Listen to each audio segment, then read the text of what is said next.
నమస్కారం. శ్రీ శ్లోక ఛానల్కి స్వాగతం. ఈరోజు కార్తీక పురాణంలో 16వ అధ్యాయం దీపస్తంభ విశేషం గురించి తెలుసుకుందాం. దీన్ని వశిష్ఠ మహర్షి జనక మహారాజుకు వివరిస్తున్నారు. జనక మహారాజా, ఈ కార్తీక మాసంలో చేయు పుణ్యకార్యములు అనంతమైన ఫలితాన్ని ఇస్తాయి. ఈ కార్తీకంలో ఏ విధమైన వ్రతాలు ఆరాధనలు చేయని వారు ఘోర నరకాన్ని పొందుతారు. శుక్లపాడ్యమి మొదలు ప్రతిదినం మొత్తం 30 రోజులు రోజుకొక దీపాన్ని ఆలయం ద్వారం వద్ద కానీ దైవ సాన్నిధ్యం వద్ద కానీ ఉంచిన వారు దైవ సాన్నిధ్యాన్ని పొందుతారు. ఆదివారం సూర్యుని ఆరాధించిన వారు సంతాన ఫలాన్ని పొందుతారు. దక్షిణ తాంబూలాలతో నారికేల ఫలాలు దానం చేస్తే సద్బుద్ధి కలిగి జ్ఞానవంతులై వర్ధిల్లుతారు. దీపస్తంభాన్ని దర్శించిన వారి పాపాలు సూర్యుని చీకట్లు తొలగిపోయినట్లు పోతాయి. కార్తీక మాసంలో ఆలయానికి ఎదురుగా రాతితో గాని మానుతో గాని స్తంభాన్ని పాతి దానిపై సాలిధాన్యం తెలలు గల ప్రమిదలో నీతిని పోసిన దీపమును పెట్టడమే దీపస్తంభ ప్రతిష్ట. ఇందువల్ల మానులకు మనుషులకు పునర్జన్మ కలిగిన ఇతిహాసం ఒకటున్నది, వినవలసిందన్నాడు వశిష్ఠ మహర్షి.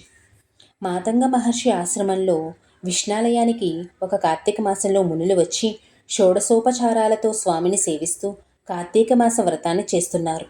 వారిలోని ఒక వృద్ధ మునీంద్రుడు వారిని ఉద్దేశించి, మునులారా, వచ్చే కార్తీక పౌర్ణమి నాడు ఆలయమందు దీపస్తంభాన్ని ఉంచుదాం, అది పుణ్యప్రదమైనదే పని కదా అన్నాడు. అందుకు ఆ మునులంతా అంగీకరించారు. వారంతా అరణ్యానికి వెళ్ళి ఒక నిడువైన మ్రాణును తెచ్చి ఆలయం ముందు పాతారు. సాలిధాన్యం తెల్లలతో కూడిన నీటి ప్రమిదతో దీపాన్ని వెలిగించి స్తంభంపై ఉంచి భక్తితో ప్రదక్షిణలు నమస్కారాలు చేశారు. అనంతరం వారంతా పురాణ కాలక్షేపం చేస్తున్నారు. అంతలో దీపస్తంభం పెలపెలమంటూ విరిగిపడింది. ఏమిటిలా జరిగిందని చూస్తుండగా అందుండి ఒక మనుష్యాకృతి ఆవిర్భవించి ముందుకు వచ్చి నమస్కరించి నిలబడ్డాడు. మునులందరికీ ఆశ్చర్యం కలిగింది. పుణ్యపురుషులారా, నేనొక బ్రాహ్మణుడును. నా పేరు ధనలోభుడు. సిరి సంపదలకు లోటులేని సంపన్నుడను. కులవృత్తి గాని కులాచారములు గాని నేనెరుగను. దాన ధర్మాలు దైవ కార్యాలు ప్రసక్తే నాకు లేదు. చాలా నిరంకుశంగా బ్రతుకుతూ ఉండేవాడిని.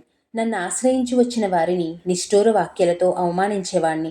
తోలనాడి రిక్తహస్తాలతో వారిని వెళ్ళగొట్టేవాడిని. పిల్లలు స్త్రీలు వృద్ధులు అనే భేదం లేకుండా హీనంగా నిర్దయగా చూసేవాడిని. అందువలన నేను అనేక జన్మలెత్తి నరకయాతనలు అనుభవించాను. నానా జన్మల అనంతరం అడవిలో మ్రాణునే జన్మించాను.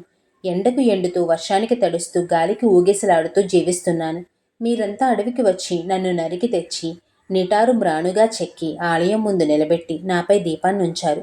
ఈ మీ చర్య వల్ల మ్రాణు జన్మ తొలగిపోయి మనుష్య జన్మ దొరికింది. పూర్వజన్మల స్మృతి కలిగింది. పుణ్యపురుషులారా, పరమ నికృష్టుడైన నాకు నరజన్మ కలిగిన వైనం తెలియజేయవలసిందని వేడుకున్నాడు. ఓ ఈ ధనలోభి, ఇది కార్తీక మాసం, చాలా గొప్పదైన మాసం. చేసిన పుణ్యకారం ఎంతటిదైనా అది అపారమైన ఫలితాన్ని కలుగజేస్తుంది. సన్మార్గులకు దైవారాధకులకు కలుగు పుణ్యము వర్ణనాతీతం. అంతేకాదు, ఎంతటి పాపాత్ములైనా కించిత్ పుణ్యప్రాప్తి వల్ల పునీతులై తరిస్తారు. పశుపక్షాదులకే కాక మ్రాణులకు రాళ్లకు సైతం పుణ్యఫలం కలుగుతుందని చరిత్ర చాటుతుంది అని వారిలోని ఒక మునీశ్వరుడు యోగదృష్టితో పరిశీలించి, ఆలయం ముందు దీపాన్ని మోసిన కారణంగా నీ పాపాలన్నీ పటాపంచలైపోయి నీ పూర్వజన్మ నీకు కలిగిందని వివరించారు.